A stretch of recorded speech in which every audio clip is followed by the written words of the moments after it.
Well, we're coming to that time of year where we think about buying Christmas presents for people, and it may be that you are one of those people that is a little bit like me, kind of hard to buy for, but likes kind of nerdy things like Greek New Testaments and grammars and things like that. And if that's the case, then in this video, we're going to talk about some ideas for Christmas gifts for people like us that you can then use to pass this video on to someone who you love who might be wanting to buy a present for you. Anyway, let's talk about that. Hi there, I'm Daryl Burling from Master New Testament Greek, and sometimes I feel like a booktuber. I mean, I help people with the tools, habits, and system to master the Greek of the New Testament, but sometimes I spend so much time on this YouTube channel talking about books and resources that I really feel sometimes like I should be a booktuber. Maybe I should refocus on what I'm doing. I'd love to hear from you and your thoughts on that. If you're interested in giving that, leave your comments below. But in this video, we're going to go through some tools and some resources really to help with Christmas gifts. I know that, at this time of year, some people find it hard to do shopping and things like that. And some people are hard to buy for. So for those of us who are in this category, this video is going to contain a number of things that I recommend that you look at seriously for Christmas gifts this year. These range in value from really inexpensive all the way to, well, quite expensive. We'll talk about that toward the end. But also there's some stuff in the middle, and I really want to encourage a number of, some of these things are things, in fact, all of these are things that have come out this year. There's one or two that I'll throw in that have been around a little longer than that, but for the most part, these are things that weren't available for Christmas last year, and so they're available this year, and so maybe they're worth having if you got a Christmas gift last year and you want something fresh and new for this year. So that's the idea here. So this is the holiday gift guide for 2021 for people who like Greek, for people who like their Bibles and thinking deeply as Christians, generally speaking. This is really designed around you, and I'm not going to give an exhaustive list. This is just a number of ideas that I think might be worth looking at, and I'll explain why as I go through. Before we start, I'd love to hear from you. First of all, do you like videos like this? If you do, hit the like button. That lets me know that videos like this, where I talk about different resources and books, you kind of enjoy that. And those sorts of things are helpful, not only for the channel, but also helps me to know the sorts of videos that I should be creating for people just like you. The second thing I want to know is, what gift ideas do you have? What would you like someone to buy you perhaps for Christmas, or what are you getting for maybe your pastor or somebody? I don't know if you buy for your pastor, I don't know. But for somebody like that, what gifts would you suggest that I should add to this list? Leave a comment in the comment section below. Now, because we're going to go through a number of things in this, I'm going to leave links to those below. If you want to buy these, you can use those links. And by doing so, it doesn't cost you anything extra, but you do support this channel. Thank you for your support. I really appreciate it. So let's get into it. And the first book I want to recommend to you this year is one I've recommended in the past, but there's a new edition. This is the Tyndale Greek New Testament. I love this New Testament, and it's my main New Testament. In fact, I pretty much use the Tyndale Greek New Testament exclusively now when I'm reading my New Testament. Now, there's a number of editions of this, and I've talked about those on the channel before, not even this year. Most of these have come out more than a year ago now, and so they're available for you to purchase, and maybe you've already got one. But there is an edition that came out just a week or two back, that has actually got a dictionary in it. Now, this is a new edition. It's the same text block. Nothing's changed. This is actually not a copy. It's the same size as this in pretty much every way, even the number of pages. Maybe it's a few extra pages, but it's not a great deal thicker. So I'm just using this as an example to show you roughly the size that it comes in. It's a Greek New Testament that includes a dictionary. And that means that in the back of this, it's going to have all the words that occur pretty much anywhere in the New Testament. It's going to have a definition or a simple gloss of those. It may exclude words that occur 50 times or more. I'm not sure on that. But it does have glosses for just about all the words in the Greek New Testament. It also has another little tool in it that's kind of cool, and that is a surface to lemma sort of listing. And that, what it does is it gives you the surface form. So if you were to look in the Greek New Testament and you were to pick a word and to see the form of it there, you know, of course, that Greek is an inflected language. And as an inflected language, then what happens is that that particular word will look different. It may have an augment, it might have a different ending, it may even change the root sometimes depending on what form it's in.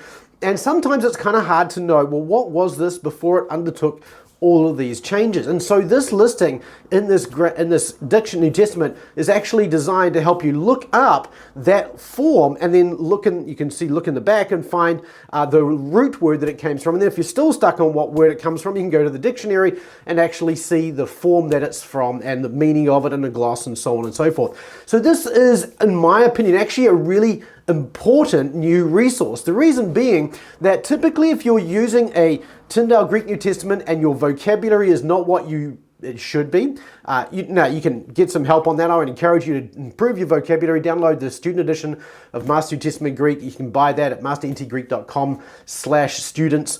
I'll leave a link to that in the comment section below. But if you don't have good vocabulary, then you'll often go and get, say, the reader's edition of this, which is great. Now, this one with the dictionary, though, is even better because it's not going to put all the glosses at the bottom. It's actually going to force you to do a little bit of extra work. And if you've been watching this channel for any length of time, you'll know that I'm not a big fan of reader's editions. And so having an edition like this, where you've got the dictionary at the back and that set of surface forms to lexical forms in the back, allows you to actually do a little bit of extra work to learn the words as you go through, and that additional work is going to help you to learn the words themselves as you go. Now, I still think you're going to want to just learn your vocabulary, and that's going to make this so much easier. But for those words that are a little bit more difficult, this is a really important and helpful resource as well. So I want to encourage you to consider this. If your vocab is a little bit rusty, this is a great resource to try out. So I want to encourage you to try that out. Now, if you want more information on this, then I would encourage you to check out Stephen Hackett's unboxing of this. He's got screenshots and talks through the whole thing in a little bit of detail there. So I encourage you to go check that out. I'll leave a link to that in the description below with the links to buy that edition as well. Now, if you are buying a Tyndale House Greek New Testament and you want something a little more devotionally oriented, this has been out for a while. This is the journaling edition of the Tyndale House Greek New Testament, and what it does essentially is it breaks the New Testament into a number of books that you can then sort of individually take out, and then you can draw on them, write in them, whatever you feel so inclined to do. It's really nicely laid out. You've got double-spaced text there that you can work with. And that means that then you can write in between the lines, you can write in the margin, it's got plenty of space for that as well. And so those are a great option for somebody who really just wants to just sort of read through the New Testament, take notes, but they don't necessarily want to do that in just a regular New Testament. So if you do take a lot of notes and take them in margins or in between lines, then the journaling edition is a great option. Another resource that just came out just a couple of weeks ago that is well worth considering for people who are, again, just sort of delving into Greek is this resource by David Mathewson. Now, this is a new book in a series called The Essentials of Biblical Greek Grammar. This is going to be a number of books written by scholars that are designed really to be for the classroom or for research purposes. And what that means is essentially by the time this series is done, we should have something resembling a modern advanced Greek grammar, albeit in multiple volumes. Okay, now right now in terms of advanced Greek grammars, the only advanced grammars we really have are kind of old. They've been around for a long time. Robertson would probably count in this. BDF maybe, but that's kind of short. So this is going to be really quite important, I think, as a series. And the first volume, this one by David Mathewson, is on voice and mood. Now, this is probably the most harmless of these resources to start with in some ways, because in some ways there's the least controversy around voice and mood. But nonetheless, these are still really helpful areas, and there are times where both voice and mood do get quite difficult. Now, the way this is laid out is essentially each section, for instance, the section on voice, is going to talk about recent scholarship, and then they move into a couple of chapters giving a little bit more detail about how this then relates to the New Testament. So it might be a chapter on how this works in the Greek New Testament or in the New Testament period, and then it may be something more specific to the application of how you then read the text. So this is more advanced sort of Greek material, and if you're interested in these, and they're not very long, like this resource is only 130-ish, I think, pages long, so it's not particularly long, which does mean then that you're going to have a number of smaller volumes. Some of these will obviously be quite a bit longer, but nonetheless, by the time you add them all up, you're going to have probably 1,000 plus, if not maybe even 2,000 pages of pretty advanced grammar. And this is kind of a scholarly work. So the reading here, this is not for the faint-hearted. It's going to take a little bit of concentration to read through it. It's a little bit even more than, say, the Greek Verb Revisited or one of those kinds of resources that go into a lot of detail just on verbs. So this is well worth looking at, well worth considering, and I would encourage you, if you know someone who's into their Greek, wants something a bit more advanced, this is a resource well worth considering, and perhaps the whole series may be worth pursuing as well. And maybe get this one to encourage that person or yourself perhaps to get into that whole series. The third resource I want to recommend to you is not technically in the Greek kind of department, and this is where we start to go off into the wilderness just a little bit. The second resource I want to recommend to you is this Discovering the New Testament survey series by Mark Keown. Now, I'm not recommending this because Mark Keown is a New Zealander like me, though he is, but I really have appreciated Mark Keown's scholarship. He did a commentary on the book of Philippians, just 2 or 3 years ago, and it's a behemoth. I mean, it is the most comprehensive commentary, exegetical commentary on Philippians that I've ever seen, and it's good. It's really good, and so I'm really excited about this set as well. Now, this is a 3-volume set. Now, the third volume is not out yet. The first volume, I think, was released late last year. The second volume was released this year. And the third volume will be released in Q2 2022.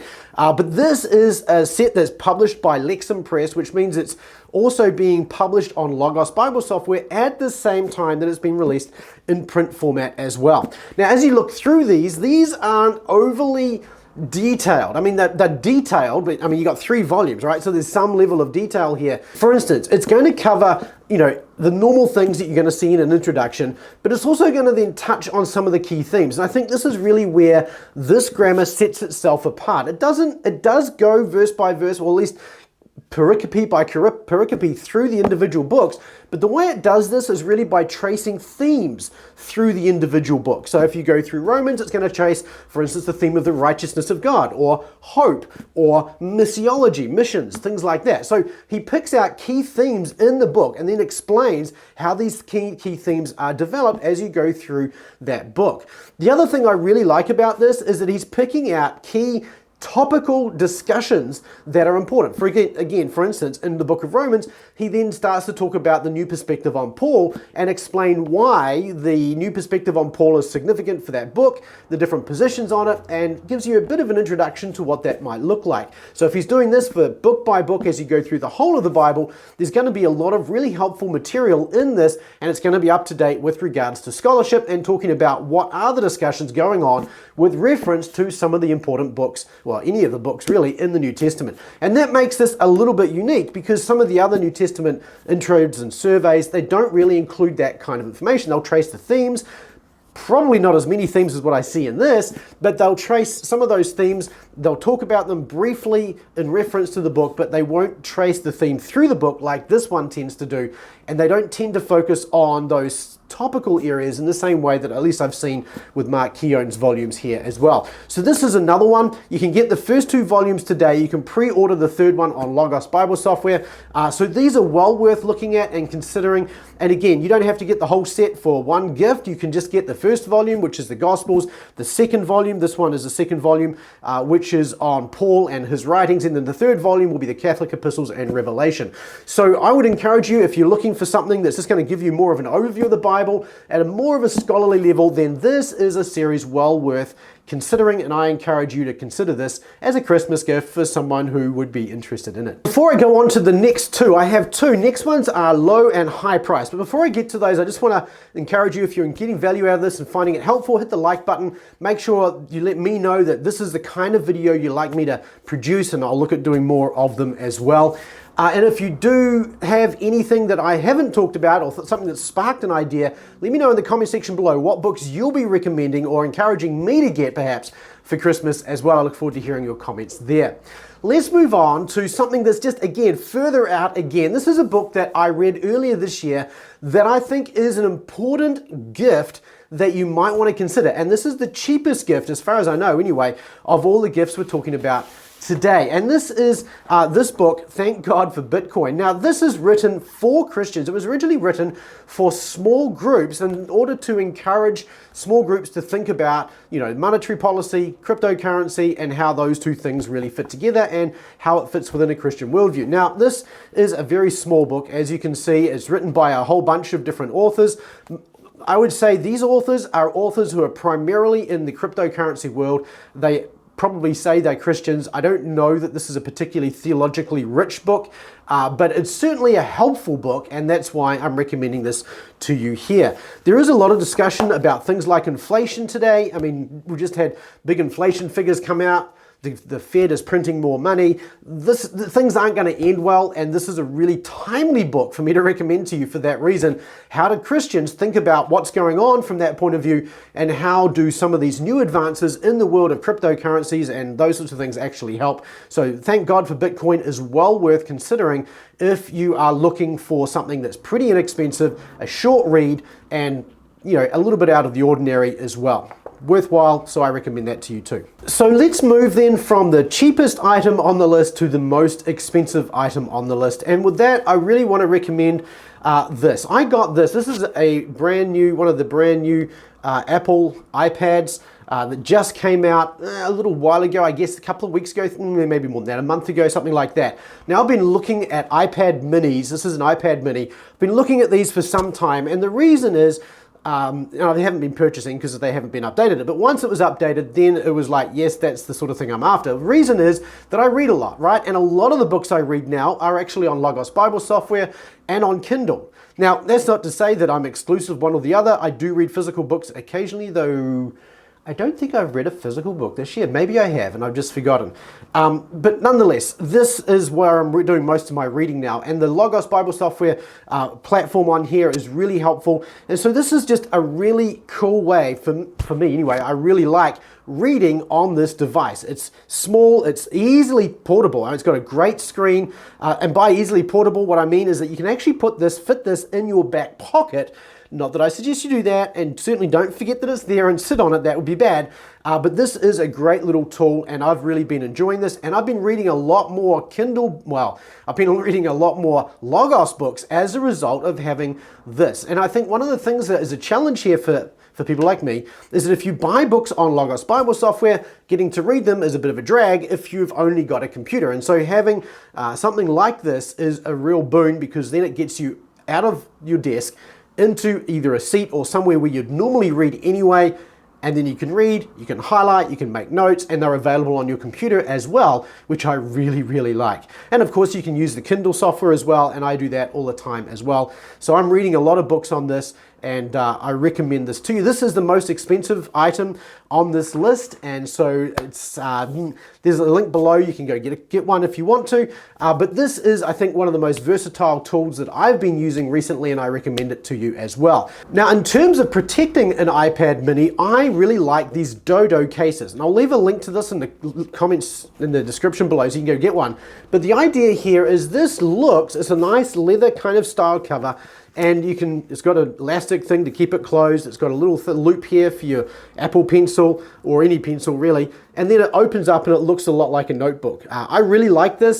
It's just a nice way to carry this around, and you can get one of those wherever down below in the link description as well. But that's what I've used for it. It's got a bendable cover, so you can sort of then sit down the iPad so you can look at it vertically or whatever.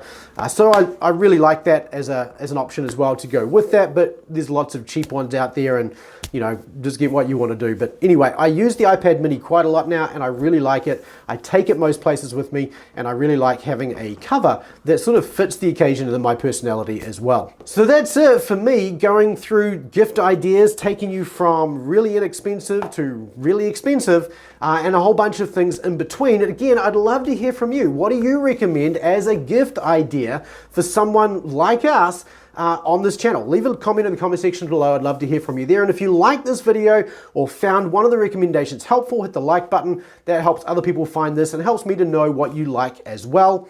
Finally, don't forget, if you're interested in learning biblical Greek, I do teach Greek regularly and I would encourage you to join us. But you can find out more about it by just going to masterntgreek.com/roadmap and downloading your free roadmap to figure out how the whole thing about learning biblical Greek works. And then my hope would be that you would be able to join us and learn to read your Tyndale Greek New Testament for yourself as well without a reader's edition or any help. All right? Thank you so much for watching. Again, keep taking small, consistent steps toward mastery, and I look forward to seeing you in the next video. We'll see you there.